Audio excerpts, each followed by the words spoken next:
What's up, salam guys? It's your man Horace Huck coming at you for the Jams 2017 football show. And you know what? I'm sorry, guys. I've been slacking. I just got busy with stuff, and that's why I'm here coming at week week 4. And yeah, like I've just been busy, guys. I'm sorry. But here we go. We're just gonna jump right into it with the power rankings.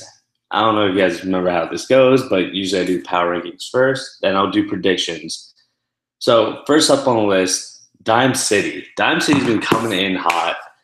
They have the size, but they still have another new QB, another big wide receiver, and they're just putting up points. Like their offensive line is still really physical, but what changed the most, I think, is their defensive line. Yeah, they still have Ahmad Harris at the end, Mr. 88, but they've also gotten a little bit smaller in the middle, a little bit less thick in the pants.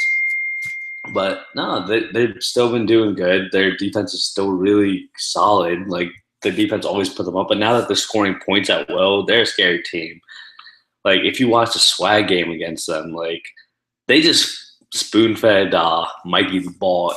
They had 2 straight drives where it's basically all the plays were to Mikey and everyone else just blocked for him, and it worked every time. Everybody knew where the ball was going, and it still somehow got to him. He still made plays, and it's just how do you stop someone that fast, especially when they know they could use him at any moment, and he could break a long one at any given play.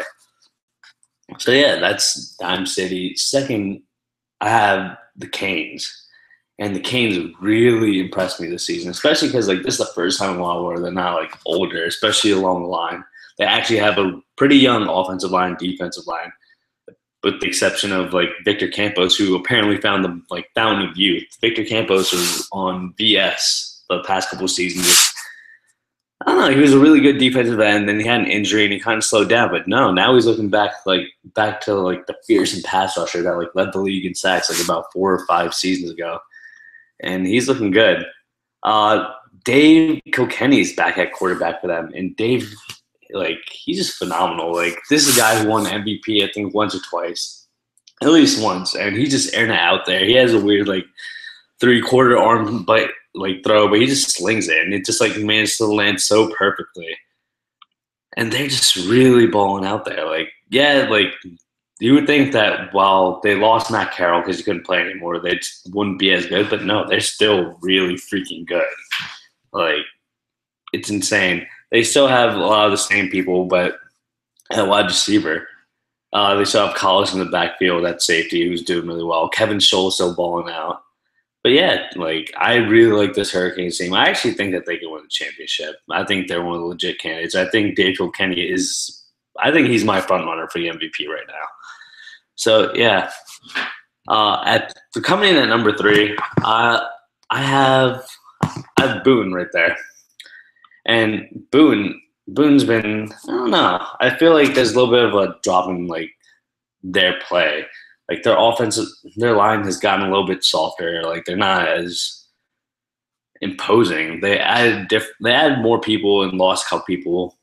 They lost the Ramjan brothers at wide receiver, which, I mean, with their stock of weapons, isn't that big of a loss because they still have Ardell. They still have Jason DeCandia. But still, Ramjan, or Zach Ramjan for sure, he could, jump with the best of them. He was a beast.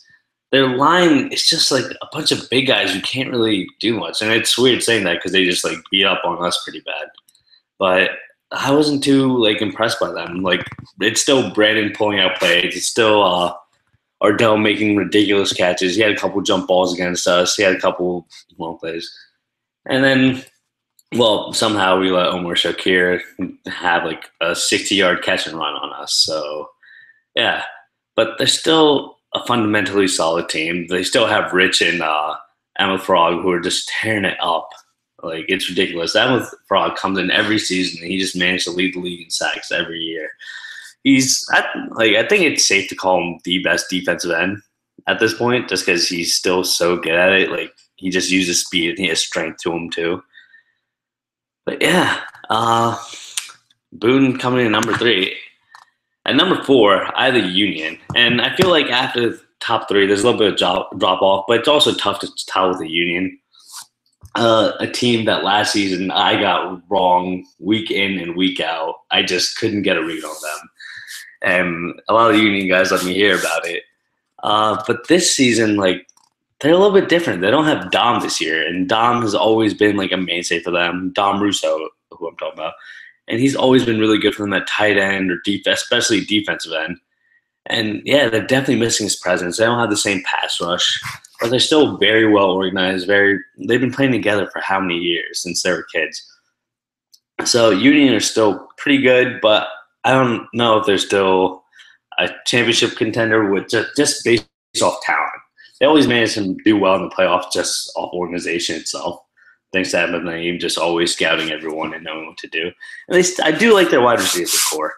Like John Diaz, Raza Nassim, of course, Mustafa Abbasi, who's also one of like the better receivers or best receivers in the league. Like they've always had that consistent core. And weirdly enough, they only have like 15 people on their roster. Like they don't want to add other people. They think they're good enough with with their main core. But yeah. Coming in at number 5, I have the Spartans, and the Spartans, like, they've always been steady. They've had pretty much the same product. Like, not much has really changed about them. Like, for me, it's just, that didn't work. Ruh-roh. So yeah, to me, they've always been this is not working well. Okay. I'm going to stop with that. I'm sorry for that weird Inception type effect. But yeah, so if you end up going to the roster page, they haven't changed much. They have the same core. The only addition that they've made are adding the Ramjan brothers, which is a good addition. But for a team that's been like basically adequate for the past couple of seasons, they haven't moved up. They haven't moved down. They're just like a mid-tier team that just kind of gets it done. Like, you'd be expecting some big changes. I mean, Omar Abbas is playing really well at quarterback. You still know what you can get with Q across the middle and the dump offs. The offensive line's still really strong with Tarek McCowie and all the other big guys. But I don't know. Like, not much has changed. I mean, Shadley's off to a hot start. Like, he's playing really well. I think he leads the league in receptions and receiving yards, something like that. Yeah, so, I mean, they're good, but I'm just not crazy impressed with them. Like I've seen this same product for the past couple seasons. What has changed?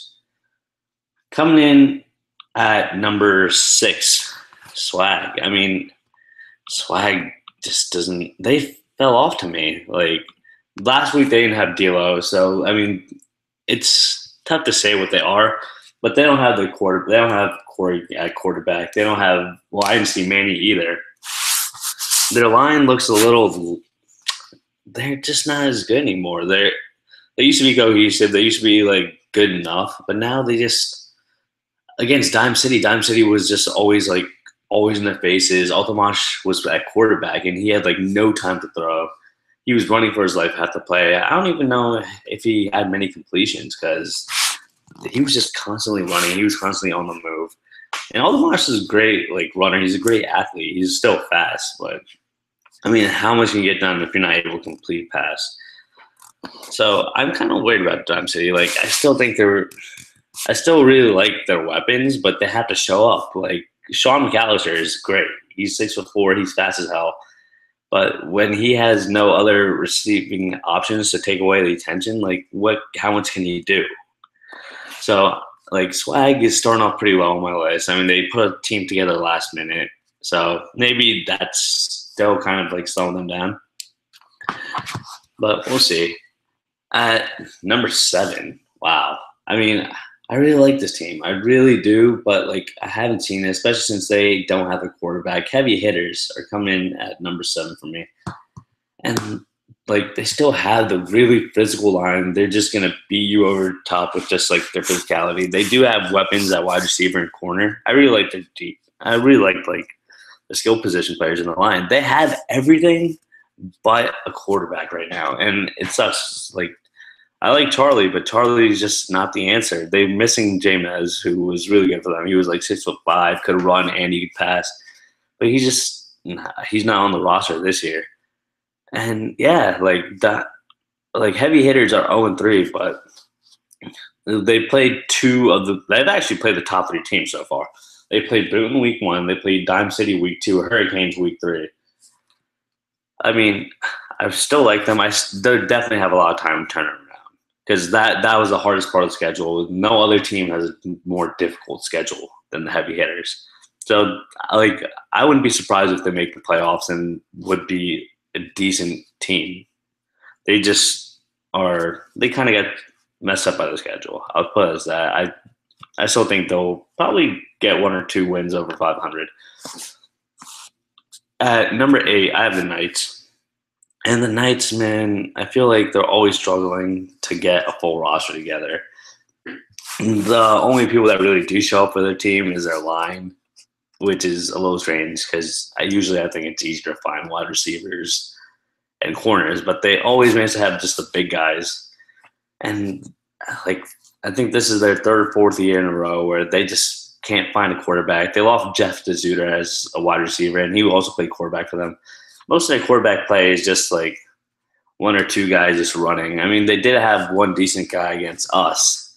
I don't fully know his name, but yeah, he was tall. He ran. He got everyone together. He got everyone organized. He got everyone to a line, but he didn't really throw that well on us. He ran well against us, but maybe this guy sticks around. Maybe they get some wide receivers. They still have about like 5-6 open slots on their roster. So I don't know if Gabelle's going to add people. I mean, the deadline is after the 5th game for every team. So maybe we'll see some additions by then for the Knights. And last on my list is Code Red, the team I play for. And I think we have a lot of talent. I think we're going to get some organization together. So hopefully that helps us to some wins. All right. So that's really it for the power rankings. You can probably check in the comments below. I'll definitely have it there just for your reference. And now what we're going to do is go over to the weekly pick on my prediction segment. So coming in the first game, Swag and Hurricanes. I mean, usually this would be a super juicy matchup, but I really do think Canes are just that much better. Maybe Swag has everyone show up, which will make it a much closer game. But I'm going to put this game down as 2012 Canes. And you know what? I think this might, now that I think about it, this could be a much closer game. Yeah, they got to have everyone show up. Swag's really got to have everyone show up because Dave Kilkenny is not only throwing on people, but he's running all over people. I think he leads league in rushing touchdowns right now. And they've only played 2 games so far. They've had their bye week last week, so I don't know. They're just doing well, man. So like I said, 20-12. The second game of the week is Boone Bounty Hunters versus the Knights. And let's see. Like I said before, the Knights just can't get their people together. They don't have a quarterback. They don't have many skill position players. I think it's still going to be Boone. Brandon's been going well, and he always does well against like physical linemen because he can escape so well. I'm going to say 18-0 Boone. And just, I don't know, man. I just don't know if the Knights offense will be there. I don't know if their quarterback will be there. Yeah, I could see them putting up another touchdown or 2, but like without any weapons, who is that quarterback going to throw to? The third game of the day, Dime City versus Union. I think this is going to be the game of the week. And I don't know, because I think the Union could put up a fight just through organization. Like, they don't have as many people either, just because, I don't know, maybe they don't want to have as many people. But Dime's so good. Like, they could run on you, they could throw on you. Like, they're not even having to throw to beat teams. They're literally just running all over them with like Gordon. They do have another like tall wide receiver who's been really good for them. I don't know his name at this point, but he's been catching all the jump balls and stuff. And yeah, like I really like what they're doing under Brian Lambert. So I'm going to give them the win 24-16 in something that should be much closer than the score predicts.